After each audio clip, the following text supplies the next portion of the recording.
If there's anything rescued animals teach us, it's resilience.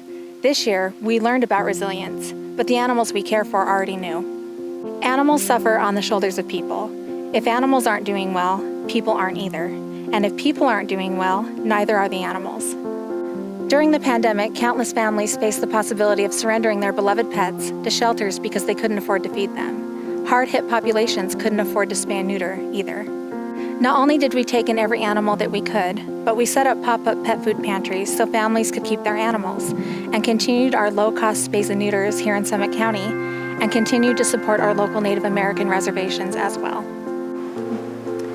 This year was really challenging for all of us, but we found out that, as expected, the entire community rallied around our little animal rescue at our most vulnerable time and helped us pull together.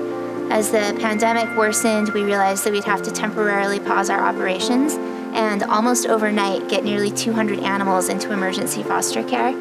And the entire community stepped up, and we had thousands of people offering their homes, their hearts, their space to make sure that the animals stayed safe for as long as we needed. And then the pandemic continued, and we had to cancel our 2020 Gala, which is our biggest fundraiser, a huge financial hit. And in spite of that, again, our community just chipped in, got us through, kept us afloat, kept the lights on as we pulled through the pandemic. And then, several months later, the adoption center's water main blew, flooded the entire adoption center, and we had to find emergency fosters for dozens of animals all over again. But we fundraised and reopened the adoption center, and everything is up and running again. It's just proof that everyone here knows the value of standing up for the vulnerable in times of hardship and challenge.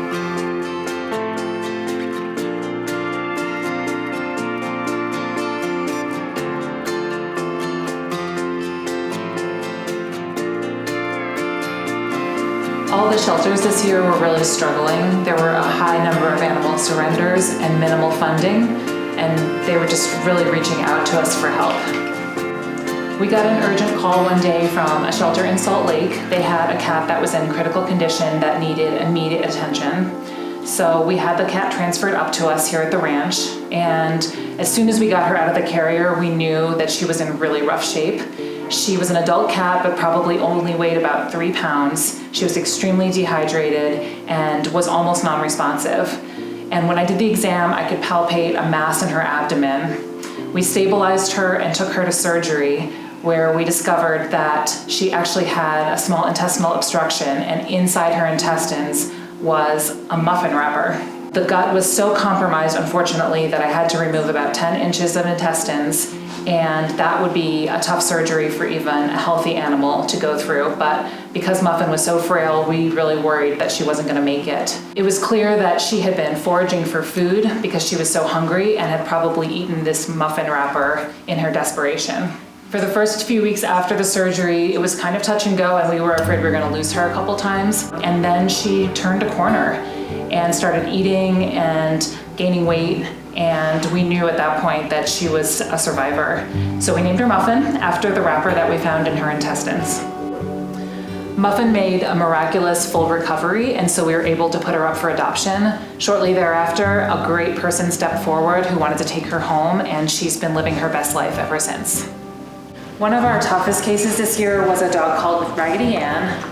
She was found on the side of the road down south, and we received a call asking if we could take her in and give her immediate medical attention. We knew she was going to be in rough shape, but none of us were quite prepared for how bad she would look when she got here. She had a broken leg, heartworm disease. She also had a severe skin infection and was missing about half of the fur on her body. Our immediate goals for her were to try to get her comfortable because she was in excruciating pain. She couldn't stand having her ears or her feet touched, and even a pat on the neck was sometimes intolerable to her. So we got her on some medication for her skin and some pain meds, and gave her a few days to sort of decompress. It soon became apparent that her broken leg was not going to heal, and so we made the tough decision to amputate. She's remarkable. Within a few days, we realized how much more comfortable she was, and we suddenly discovered that she had this amazing tail wag that just would not stop when she was happy. We're just hoping that there's someone out there who's interested in adopting this great, cheerful dog and bringing her tail wag into their home. Hey, Can you sit? Can you sit?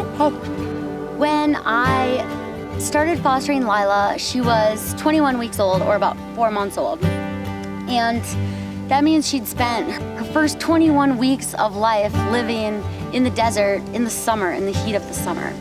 And when we got her to our house, she was in pretty rough shape. She was really malnourished, super skinny. We could see all of her bones. And I quickly learned that she was covered in these teeny tiny ticks, and they kept falling off. And I spent that first evening with my headlamp, some magnifying glasses, picking these little ticks off with a tweezer. What I didn't expect when I was fostering is that we would form such a deep bond so quickly. Because she spent so much of her life outside, she had a mountain sense. And I was looking for an adventure dog, someone to join me for long runs and to climb mountains, to go backcountry skiing. And because Lila was raised on the res outside, she just knows how to be in nature. She's got incredible self-awareness and knowledge of different kinds of risks. She was just a perfect adventure buddy. So after 2 weeks of fostering, we asked for an extension, and after 3 weeks, we made it official and we adopted her. And it's been such a good decision. From the minute we met, we kind of formed a really strong bond right away, which was really unexpected for me. That whole drive home, she just sat in the front seat of my car and just relaxed, and I think we both just felt a comfort with each other. She's become my favorite adventure buddy.